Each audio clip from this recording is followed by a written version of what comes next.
Hello friends, मेरा नाम है वैभव और आप लोग देख रहे हैं करियर मित्रा के यूट्यूब चैनल को। दोस्तों, अगर आप लोग समीक्षा अधिकारी के लिए पढ़ रहे हैं या फिर आप लोग उत्तर प्रदेश पीसीएस प्रीलिम्स के लिए तैयारी कर रहे हैं, सो आप इस वाली सीरीज़ को हमारी ज़रूर फॉलो करिए, जिसमें हम लोग कट टू कट यानी कि जो इम्पॉर्टेंट है सिर्फ उतना भर करते हुए चलेंगे इंडियन हिस्ट्री में, similarly polity, geography, environment, science, सारे सब्जेक्ट्स।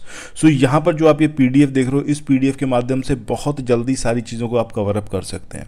सो आइए शुरू करते हैं आज के अपने सेशन को। पहली बार चैनल पर आए हो सब्सक्राइब जरूर करिएगा और इस वाले वीडियो के लिंक को शेयर जरूर करिएगा। वीडियो पसंद आए तो लाइक का बटन प्रेस करना मत भूलिएगा। सो यहाँ पर जो हमारा पहला चैप्टर है, जिसमें हम लोग बात करेंगे यूरोपीय कंपनियों के भारत आगमन के बारे में। मॉडर्न इंडियन हिस्ट्री से हम अपनी इस सीरीज़ को स्टार्ट कर रहे हैं। अब यहाँ पर सबसे पहला जो क्वेश्चन आपसे पूछा जाता है वो एक क्रम पूछा जाता है कि किस क्रम में यूरोपियन कंपनीज इंडिया आई। ठीक है, उनका अराइवल कैसे कैसे हुआ, पहले कौन आया, उसके बाद कौन आया, उसके बाद कौन आया। सो सबसे पहले जो आए वो थे आपके पुर्तगीज़, उसके बाद आए डच, फिर अंग्रेज, फिर डैन और उसके बाद फ्रांसीसी। तो ये क्रम है जिस क्रम में यूरोपीय कंपनियां जो थी वो भारत आई थी। सो इस क्रम को आपको याद रखना है कि सबसे पहले पुर्तगीज़ जो थे उनकी जो कंपनी थी वो इंडिया आई, उसके बाद डच, उसके बाद अंग्रेज, फिर डैन या फिर डैनिश, उसके बाद फ्रांसीसी। यानी कि सबसे पहले पुर्तगीज़ आए हैं, सबसे आखिरी में आए हैं फ्रांसीसी। और सबसे पहले जो पुर्तगीज़ आए थे ये गए भी सबसे आखिरी में ही थे हिंदुस्तान से। सो यूरोपीय शक्तियों में सर्वप्रथम पुर्तगाली व्यापारियों ने भारत में सामुद्रिक व्यापारिक केंद्र स्थापित किए। यानी कि इंडिया में जो समुद्र के रास्ते पूरा व्यापार था उसके लिए जो सेंटर स्थापित करने का काम था वो सबसे पहले किसने करा? पुर्तगाली व्यापारियों ने। यूरोप वासियों को सर्वोत्तम शोरा और अफीम जो था ये कहाँ से मिलता था? बिहार से। सो ये काफ़ी इंपॉर्टेंट पॉइंट है। इसके अलावा अगर हम बात करें तो अंग्रेजी शासनकाल में बिहार जो था ये अफीम उत्पादन हेतु प्रसिद्ध था। अब यहाँ पर हम बात करने वाले हैं जो यूरोपियन कंपनीज थी और उनका जो एस्टेब्लिशमेंट ईयर था। सबसे पहले बात करें पुर्तगीज़ कंपनी की, जिसका नाम क्या था? Estado the India. 1498 में इसको इस्टेब्लिश किया गया था। इसके बाद डच ईस्ट इंडिया कंपनी की बात करें तो इसका नाम था वेरिंग द ओस्ट इंडिशे कंपनी, ये इसका नाम था और इसको 1602 में इस्टेब्लिश किया गया। इसके बाद बात करें ब्रिटिश ईस्ट इंडिया कंपनी की तो इसका नाम था the governor and company of merchants of trading of London trading into the east Indies, ये 1600 में इस्टेब्लिश करी गई थी।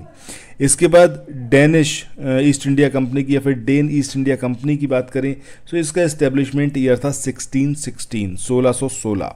वहीं बात करें सबसे आखिरी में फ्रांसीसी तो वो है आपका कंपनी देस इंदेज ओरिएंटलेस, ये आपका 1664 में इस्टेब्लिश की गई थी। तो इस तरीके से आपको ये सीक्वेंस भी यहाँ पर याद रखना है। ये तो हो गया इनका एस्टेब्लिशमेंट ईयर। इससे पहले जो हमने अभी देखा था जिसमें हमने ये जाना था कि कौन सी कंपनी, कौन सी यूरोपियन कंपनी इंडिया में पहले आई। एस्टेब्लिशमेंट ईयर अलग चीज़ है, क्योंकि अगर आप यहाँ पर देखोगे तो ये एस्टेब्लिशमेंट हुआ है डच ईस्ट इंडिया कंपनी का 1602 में, जबकि ब्रिटिश ईस्ट इंडिया कंपनी का 1600 में हुआ है। सो यहाँ पर ये कन्फ्यूज़ नहीं होना, ये एस्टेब्लिशमेंट ईयर है। बट यहाँ पर हम बात करने वाले हैं कि हिंदुस्तान में पहले कौन सी कंपनी आई, कौन सी यूरोपियन कंपनी आई। ठीक है, सो जब कंपनी के इंडिया में आने के क्रम की बात करेंगे तब आपका पुर्तगीज़, उसके बाद डच, उसके बाद अंग्रेज, उसके बाद डैन और उसके बाद फ्रांसीसी। जबकि इस्टेब्लिशमेंट ईयर के अकॉर्डिंग अगर हम देखें सीक्वेंस वाइज तब आपका पुर्तगीज़ आएगा, उसके बाद ब्रिटिश ईस्ट इंडिया कंपनी आई क्योंकि 1600 में इस्टेब्लिश हुई है। इसके बाद आपका डच ईस्ट इंडिया कंपनी आएगी जो कि 1602 में इस्टेब्लिश हुई है। उसके बाद डेनिश ईस्ट इंडिया कंपनी 1616 में और सबसे आखिरी में फ्रांसीसी ईस्ट इंडिया कंपनी, यानी कि ईस्ट इंडिया कंपनी नहीं, फ्रांसीस की कंपनी थे उसका नाम क्या था? कंपनी देस इंदेस ओरिएंटलिस, जो कि आपका 1664 में इस्टेब्लिश हुई थी। अब सबसे पहले यहाँ पर जानना शुरू करते हैं पुर्तगीज़ के बारे में। सो पुर्तगीज़ ईस्ट इंडिया कंपनी के बारे में बात करें तो मध्यकाल में सबसे पहले भारत से व्यापार संबंध स्थापित करने वाले थे कौन? पुर्तगाली।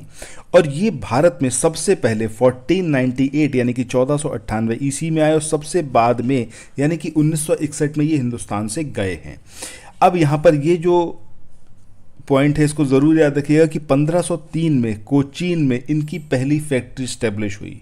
सो इससे रिलेटेड क्वेश्चन आ चुका है और आगे भी आ सकता है कि पहली फैक्ट्री पुर्तगीज़ की कहाँ पर इस्टेब्लिश हुई, कोचीन में, कौन से ईयर में, 1503 में। 1505 में कन्नूर में दूसरी फैक्ट्री इस्टेब्लिश होती है। 1534 की बात करें तो यहाँ पर पुर्तगालियों ने बंगाल का जो शासक था गयासुद्दीन महमूद शाह, इससे सतगांव और चटगांव में अपनी फैक्ट्रियाँ इस्टेब्लिश करने के लिए परमिशन प्राप्त कर ली। तो किसने परमिशन दी बंगाल में, सतगांव और चटगांव में फैक्ट्रियाँ इस्टेब्लिश करने के लिए पुर्तगीज़ को? तो वो थे आपके बंगाल के शासक गयासुद्दीन महमूद शाह। इनका नाम याद रखना है। कब दी? 1534 में।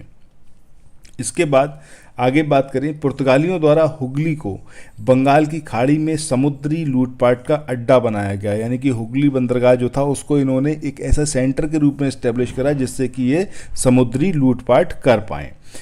वर्ष 1632 की बात करें तो मुगल शासक शाहजहां, इसने हुगली में पुर्तगाली बस्तियों को पूरी तरह से नष्ट कर दिया। ठीक है, चलो इसके बाद नेक्स्ट इंपॉर्टेंट बात है आपकी वास्को डिगामा के बारे में, जिससे रिलेटेड क्वेश्चन पूछा जाता है। वास्को डिगामा 20 मई 1498 को कालीकट बंदरगाह पर पहुंचा था। इसे भारत पहुंचने में अहमद इब्न मजीद, ये गुजराती था, इसने हेल्प की थी। कालीकट के तत्कालीन शासक, इसका नाम क्या था? जैमोरिन, इसने इसका स्वागत किया था वास्को डिगामा का। और वास्को डिगामा ने काली मिर्च के व्यापार से तकरीबन 60 गुना अधिक मुनाफा कमाया था। आगे बढ़ते हैं, बात करते हैं एस्तादो द अल्मीडा की। सो एस्तादो द अल्मीडा ये प्रथम पुर्तगाली वॉयसराय और गवर्नर था। इससे रिलेटेड एक पॉइंट अक्सर पूछा जाता है कि ब्लू वाटर पॉलिसी ये किससे रिलेटेड है, तो आपको याद रखना है फ्रांसिस्को द अल्मीडा, इसके द्वारा इस पॉलिसी को इस्टेब्लिश किया गया था ताकि हिंद महासागर में जो कमर्शियल फेवर हैं या फिर हम कहें व्यापारिक हित हैं उसके परिप्रेक्ष्य में अपना प्रभुत्व जो है वो स्थापित किया जा सके। 1505 की बात करें तो अज्जीदीप और कन्नूर में दुर्गों का निर्माण इसी ने करवाया। कहाँ पर करवाया? अज्जीदीप में और कन्नानूर में किसने करवाया? फ्रांसिस्को द अल्मीडा ने दुर्ग बनवाए वहाँ पर 1505 में। इसके बाद नेक्स्ट इंपॉर्टेंट कैरेक्टर है यहाँ पर, वो है आपका अल्फांसो द अल्बुकर्क। बहुत इंपॉर्टेंट है क्योंकि ये जो है हिंदुस्तान में पुर्तगाली शक्ति को इस्टेब्लिश करने का पूरी तरीके से यही मतलब इसने अहम भूमिका निभाई है। सो इसे भारत में पुर्तगाली शक्ति का वास्तविक संस्थापक माना जाता है। 1503 ईस्वी में इसने जो है कोचीन में पहला दुर्ग बनाया, जो अभी हमने बात करी थी, कोचीन में पहला दुर्ग जो बनवाया गया 1503 में बनवाया गया। ठीक है, किसने बनवाया था? अल्फांसो द अल्बुकर्क ने। उस टाइम पर ये वॉइसराय नहीं था। ठीक है, और ये भारत में पहला यूरोपीय दुर्ग भी था, यानी कि इससे पहले कोई और दुर्ग था ही नहीं। ऑब्वियस ही बात है, जब सबसे पहले पुर्तगीज़ आए हैं, उसके बाद डच आए, फिर अंग्रेज, फिर डैन, फिर फ्रांसीसी, तो सबसे पहले 1503 में अगर इन्होंने दुर्ग बनवाया तो जब कोई आया ही नहीं तो बनवाएगा कौन? ठीक है, तो इस तरीके से ये तो था हिंदुस्तान में पहला यूरोपीय दुर्ग भी था। और उस टाइम पर ये जो अल्फांसो द अल्बुकर्क थे ये गवर्नर नहीं थे। ठीक है, 1509 की बात करें, 1509 में ये गवर्नर बने हैं। 1510 की बात करें तो 1510 में बीजापुर के जो शासक थे यासूफ आदिल शाह, इससे इन्होंने गोवा छीनकर उस पर अधिकार प्राप्त किया। ठीक है, सो किससे इन्होंने गोवा छीना? यूसुफ आदिल शाह से। कब छीना? 1510 में। 1511 में बात करें तो मलक्का पर इन्होंने अधिकार प्राप्त किया है। इसके बाद अगला जो इंपॉर्टेंट ईयर है वो है आपका 1515, जब हरमूज या फिर जो फारस की खाड़ी के मुहाने पर स्थित है उस पर अधिकार प्राप्त किया। ठीक है, इसके बाद नेक्स्ट यहाँ पर आता है आपका नीनो डी कूना। अब नीनो डी कूना इसलिए काफ़ी इंपॉर्टेंट है क्योंकि ये जो है जब सीक्वेंस वाइज पूछा जाता है, फिर हम कहें कि वो जो गवर्नर थे पुर्तगीज़ जिनका इन्फ्लुएंस रहा, जिनकी वाकई मतलब कुछ उन्होंने काम किया था, तो उसी क्रम में ये नीनो डी कूना भी इम्पॉर्टेंट है। 1529 में ये गवर्नर बने हैं और 1538 तक ये रहे हैं।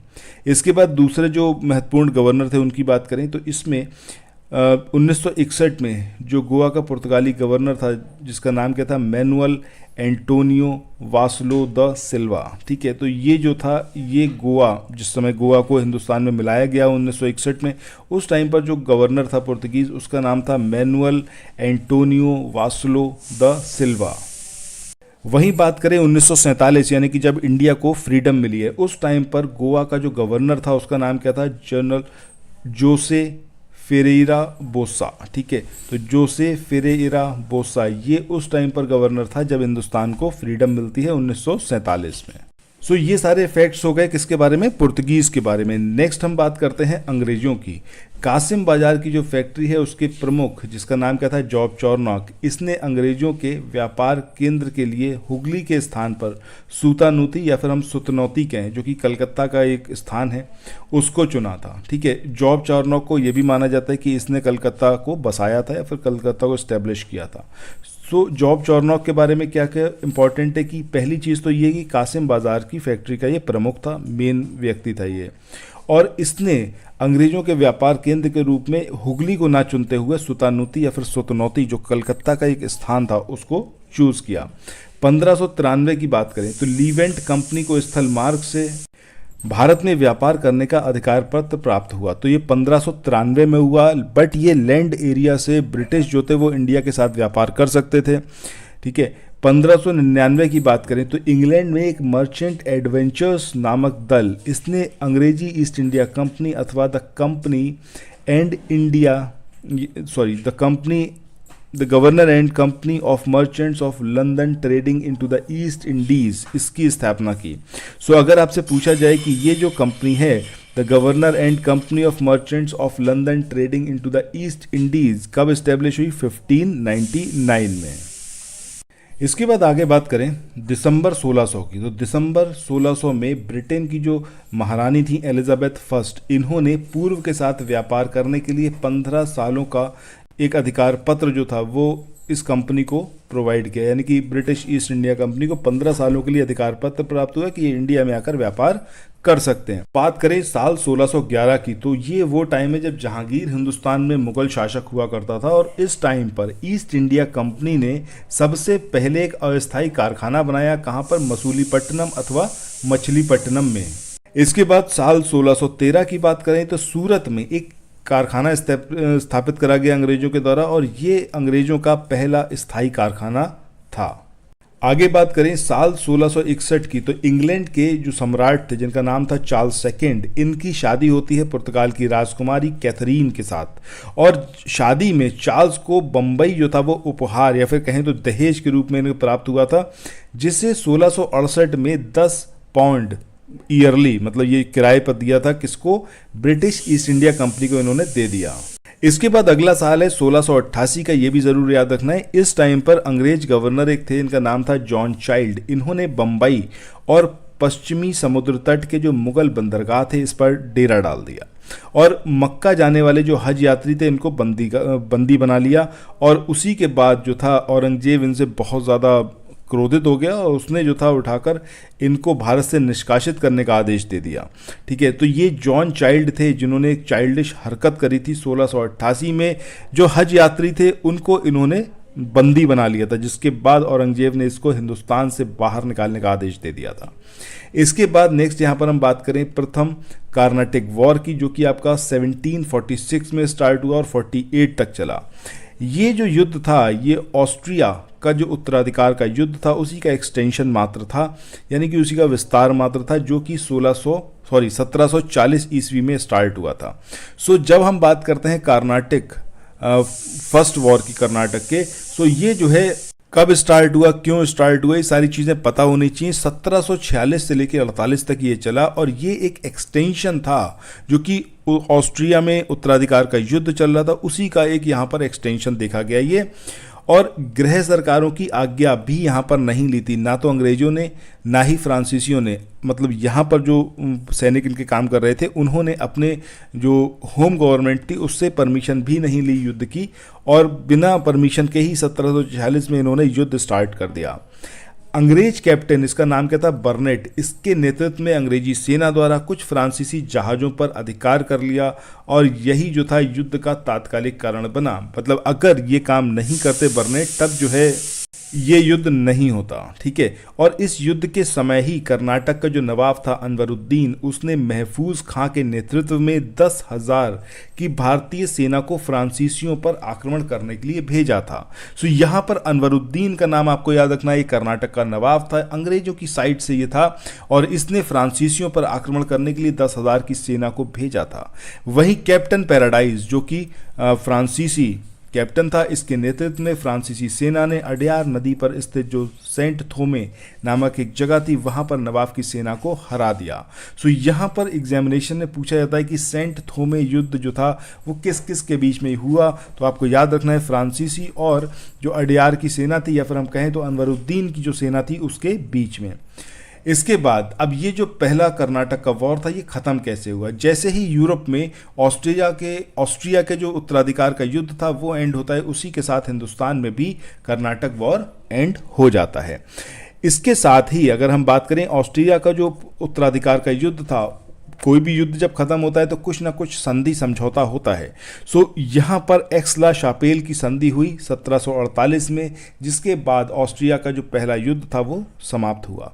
इस युद्ध की समाप्ति के साथ ही अंग्रेजों को मद्रास जो था वो भी फिर से प्राप्त हो गया। अभी तक मद्रास किसके पास था? फ्रांसीसियों के पास था, और फ्रांसीसियों से वापस ये फिर से एक बार अंग्रेजों के पास आ गया कर्नाटक के पहले युद्ध के बाद, जो कि 1746 से 48 के बीच में चला था। बाकी यहाँ पर बात करें हम थॉमस बेस्ट की, तो इसने पुर्तगालियों को स्वाली नामक स्थान पर हराया था। इसके बाद आगे हम बढ़ते हैं और बात करते हैं डचों की। सो डच के बारे में क्या कुछ याद रखना है कि 1616 ईस्वी में सूरत में डचों ने अपनी पहली फैक्ट्री स्टैब्लिश की। कहाँ पर करी? सूरत में करी। डचों ने कब करी? 1616 में स्टैब्लिश करी। 1627 में इन्होंने बंगाल में अपनी पहली कंपनी पीपली में इस्टेब्लिश करी। तो अगर पूछा जाए स्पेसिफिकली कि बंगाल में कहाँ पर इस्टेब्लिश करी, तो पीपली में इस्टेब्लिश करी। कौन से ईयर में? 1627 में। 1653 की बात करें तो 1653 में बंगाल में डचों का व्यापार सही ढंग से शुरू हुआ, जब इन्होंने चिंसुरा में अपनी कंपनी इस्टेब्लिश की थी। चिंसुरा के जो यहाँ पर ये डच होगा, ये के डच किले को गुस्तावस फोर्ट के नाम से भी जाना जाता है। This is very very important. So आपसे पूछा जा सकता है ये जो फोर्ट है गुस्तावस फोर्ट, ये किससे रिलेटेड है? डचों से रिलेटेड है। कहाँ पर लोकेटेड है? चिंसुरा में। इसके बाद आगे यहाँ पर हम बात करते हैं फ्रांसीसियों की। तो 1668 में इन्होंने अपनी फैक्ट्री जो थी उसको इस्टेब्लिश किया था, ठीक है। तो ये ईयर आपको याद रखना है 1668। कहाँ पर? सूरत में अपनी पहली फैक्ट्री फ्रांसीसियों ने इस्टेब्लिश की। वहीं 1814 की बात करें तो 1814 में कोच्चि को ब्रिटिश उपनिवेश में शामिल किया गया। फ्रेंच ईस्ट इंडिया कंपनी की बात करें 1664 में फ्रेंच ईस्ट इंडिया कंपनी की स्थापना होती है और इसे नाम दिया गया कंपनी देस इंदेस ओरिएंटलेस। लुई 14वें ये उनके एक मंत्री थे, इनका नाम था कॉलबर्ट। इन्होंने इसका इस्टेब्लिशमेंट किया था कंपनी देस इंदेस ओरिएंटलेस का। ये जो कंपनी है, इस कंपनी का निर्माण राज्य द्वारा हुआ, यानी कि सरकार ने ही इसको एस्टेब्लिश किया था और सरकार ही इसका सारा खर्चा देती थी। 1667 की बात करें तो फ्रांसिस कैरो के नेतृत्व में एक अभियान दल हिंदुस्तान के लिए भेजा गया, जिसने 1668 में सूरत में अपने पहले व्यापारिक कारखाने की स्थापना की थी, ठीक है। सो किसके नेतृत्व में एक अभियान दल आया था? फ्रांसिस कैरो के। कब आया था? 1667 में, जस्ट एक साल पहले, जब कंपनी देस इंदेस ओरिएंटलेस को इस्टेब्लिश किया गया। इसके बाद आगे हम बात करें तो मैकरा, इसने गोलकोंडा के सुल्तान से एक अधिकार पत्र प्राप्त किया और 1669 में मसूलीपट्टनम में दूसरी फ्रांसीसी कोठी स्थापित की। सो दूसरी फ्रांसीसी कोठी कहाँ पर इस्टेब्लिश हुई? मसूलीपट्टनम में 1669 में। इसके बाद आगे यहाँ पर हम बात करते हैं डुप्ले की। बहुत इंपॉर्टेंट है डुप्ले, क्योंकि इससे रिलेटेड क्वेश्चन पूछा गया है। इसने पहली बार वो हथकंडे अपनाए जो भारत को जीतने के लिए अंग्रेजों के मार्गदर्शक बने, यानी कि जो सहायक संधि थी उसको शुरू करने वाला यही व्यक्ति था। इसने पहली बार यूरोपीय कंपनी को भारतीय राजदरबारों में भारतीय व्यय पर नियुक्त करवाया। चलिए इसके बाद आगे देखते हैं। ये एक छोटी सी लिस्ट है जो आपको पता होनी चाहिए, जिसमें यहाँ पर हम व्यक्तियों के बारे में बात करेंगे और उन्होंने कौन से देश की खोज की। सो वास्को डिगामा पुर्तगाली था, हिंदुस्तान की इसने खोज की। तस्मान, ठीक है, ये आपका हॉलैंड तो यहाँ पर डिमेंसलैंड और न्यूजीलैंड इसकी खोज या फिर तस्मानिया की खोज का श्रेय किसको जाता है? तस्मान को जाता है। हॉलैंड का ये निवासी था। कोलंबस की बात करें, स्पेन का रहने वाला था और अमेरिका की इसने खोज की थी। कैप्टन कुक ये ब्रिटेन का था और इसने ऑस्ट्रेलिया की खोज की थी। सो दोस्तों, यहीं पर आज के अपने इस वाले सेशन को एंड करते हैं। ये जो आप पीडीएफ देख रहे हो मात्र 2 पन्ने का पीडीएफ है। आप मान के चलो कि कोई भी क्वेश्चन आए, ठीक है, यहाँ से छूटेगा नहीं एग्जामिनेशन में। बेहतरीन पीडीएफ है। अगर आप चाहते हो इस पीडीएफ को लेना तो आप हमारे कोर्स को ज्वाइन कर सकते हो, जिसमें आपको 499 रुपीज़ का वन टाइम पेमेंट करना रहेगा और इसमें आपको ऐसे ही पीडीएफ प्रोवाइड किए जाएंगे कट टू कट। सारी चीज़ें उसके अंदर गिवन रहेंगी और इसमें एनसीईआरटी, स्पेक्ट्रम और जो प्रीवियस ईयर क्वेश्चन है उन सब का समराइज्ड वर्जन रहेगा। ठीक है, सो इसी के साथ अब जो है मिलते हैं नेक्स्ट वीडियो में। अच्छा, अगर आपको कोर्स चाहिए तो इसके लिए आप सिंपली 9027281376 इस नंबर पर मुझसे व्हाट्सएप या फिर टेलीग्राम के थ्रू संपर्क कर सकते हैं, या फिर 6395649901 इस नंबर पर भी आप संपर्क कर सकते हैं। So thanks for watching. मिलते हैं नेक्स्ट वीडियो में। Bye bye.